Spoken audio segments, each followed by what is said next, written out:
सारण शिक्षक निर्वाचन क्षेत्र से निर्दलीय प्रत्याशी प्रोफेसर रंजीत कुमार आज शिक्षकों से मिलने सीवान के विवेकानंद कोचिंग संस्थान पहुंचे थे, जहां पर मीडिया से बात करते हुए उन्होंने कहा कि मैं अपनी जीत के प्रति 100% आश्वस्त हूं और मैं अकेला ऐसा प्रत्याशी हूं जिसने 5 जिले के सभी शिक्षकों से मुलाकात की है और सभी शिक्षक मेरे पक्ष में मतदान करेंगे। पूरी 5 जिला में मैं अकेला प्रत्याशी हूं जो 5 जिला के प्रत्येक विद्यालय के शिक्षकों से रूबरू हुआ हूं। वहां तक मैंने अपनी बातें पहुंचाई हैं और शिक्षकों के मुद्दे पर विगत कई वर्षों से उनकी जो तमाम समस्याएं हैं, चाहे नियोजित शिक्षक की समस्या हो, चाहे वित्तरहित शिक्षकों की समस्या हो, या मदरसा वालों की हो, या संस्कृत विद्यालय के शिक्षकों की समस्या हो, उनके तमाम मुद्दों पर मैंने लगातार पत्राचार के माध्यम से सरकार के संज्ञान में उनकी तमाम समस्याओं को लाने का काम किया है। उनके तमाम हितों के लिए, उनकी समस्याओं के निदान हेतु मैं लगातार संघर्षरत रहा हूं और 5 जिला के शिक्षक मेरे क्रियाकलाप से पूरी तरह से संतुष्ट हैं, मेरे कार्यों से पूरी तरह से मुतमईन हैं और 5 जिला के शिक्षक मेरे पक्ष में एक तरफा हैं, चाहे वो वित्तरहित शिक्षक हो, चाहे नियोजित शिक्षक हो, पूरी तरह से गोलबंद हैं।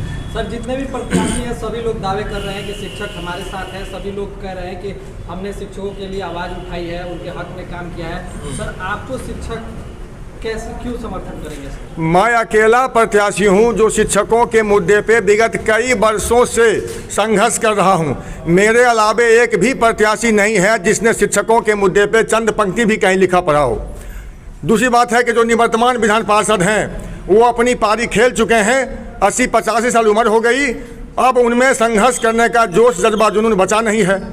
एक और प्रत्याशी जो एनडीए के हैं, आपको पता ही होगा कि बिहार के मुख्यमंत्री ने भरे सदन में सरेआम कहा कि मुझे शिक्षकों का वोट नहीं चाहिए। इसलिए वित्तरहित शिक्षक, नियोजित शिक्षक या और जितने भी शिक्षक संवर्ग हैं वो सत्ताधारी दल के उम्मीदवार और सत्ताधारी दल के एजेंट से पूरी तरह से नाराज एवं आक्रोशित हैं और उनका रुझान पूरी तरह से मेरे पक्ष में है। इसलिए शिक्षक पूरी तरह से मेरे पक्ष में गोलबंद हैं और एक तरफा जीत होगी मेरी।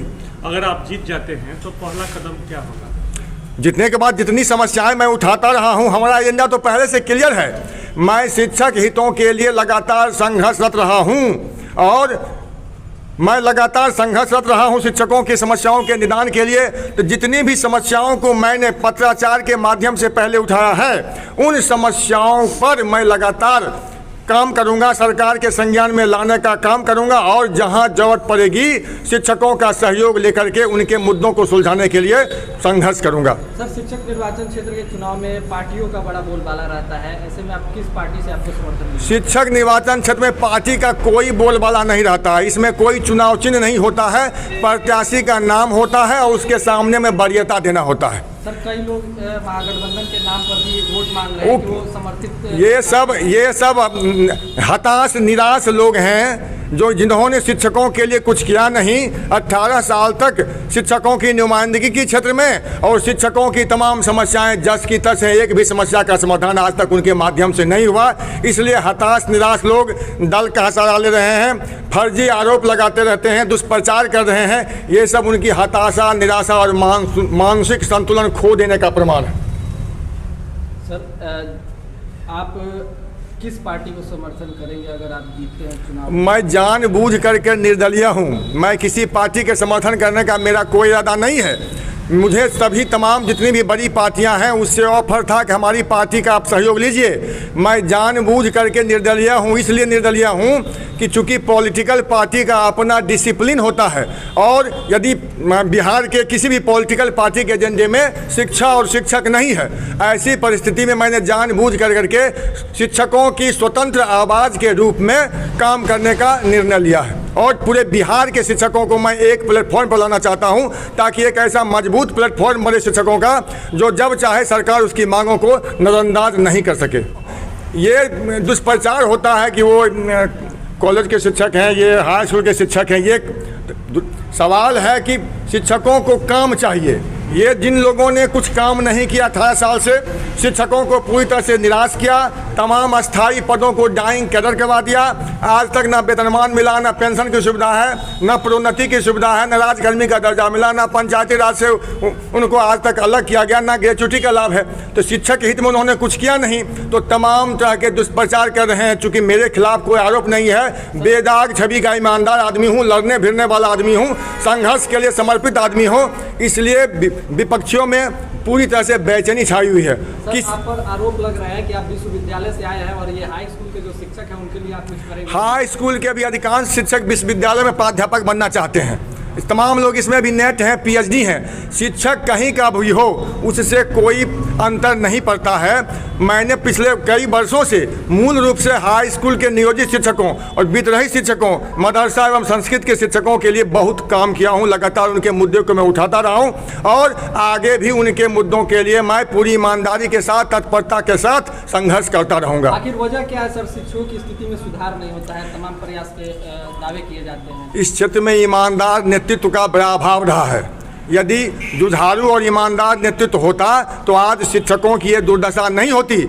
ये शिक्षकों के वोट के दम पे जीत के जाते हैं और फिर वहाँ सत्ता के साए में सुविधा की सियासत करते हैं। तो इसी वजह के चलते शिक्षकों की आज दुर्दशा है, उनकी तमाम समस्याएं हैं और शिक्षक पूरी तरह से आक्रोशित हैं और वो आपके वोट में तब्दील होगा, वो वोट में दिखाई पड़ेगा आपको। क्या ये माना जाए कि आपके आने से शिक्षकों की दशा और दुर्दशा में परिवर्तन? बिल्कुल सुधार होगा। मैं पूरी तरह से ईमानदारी के साथ आया हूँ, इस क्षेत्र में जज्बे के साथ आया हूँ। कोई हमारा हिडन एजेंडा नहीं है कि कुछ बन जाएंगे तो कुछ कमा लेंगे।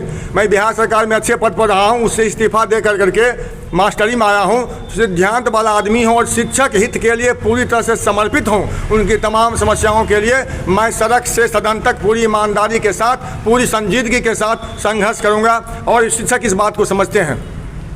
अब अंतिम समय है, ऐसे में शिक्षकों को क्या कुछ कहना चाहेंगे, क्या आह्वान करेंगे सर? मैं शिक्षकों से लगातार निवेदन करता रहा हूं कि शिक्षक जो हैं वो राष्ट्र निर्माता हैं, वो बच्चों के भविष्य को संवारने वाले हैं। इसलिए वो सामाजिक पहचान और राजनीतिक प्रतिबद्धता से ऊपर उठ करके अपने हक हकूक़ के लिए, अपने अधिकारों के लिए एकजुट होकर के परिवर्तन के लिए आगे आएँ। उनकी समस्याओं का निदान होगा। मैं पूरी तरह से सक्षम और ईमानदार नेतृत्व देने के लिए तैयार हूँ। अगर शिक्षक आपको विधान परिषद में भेजते हैं तो पहला एजेंडा आपका क्या होगा विधान परिषद में?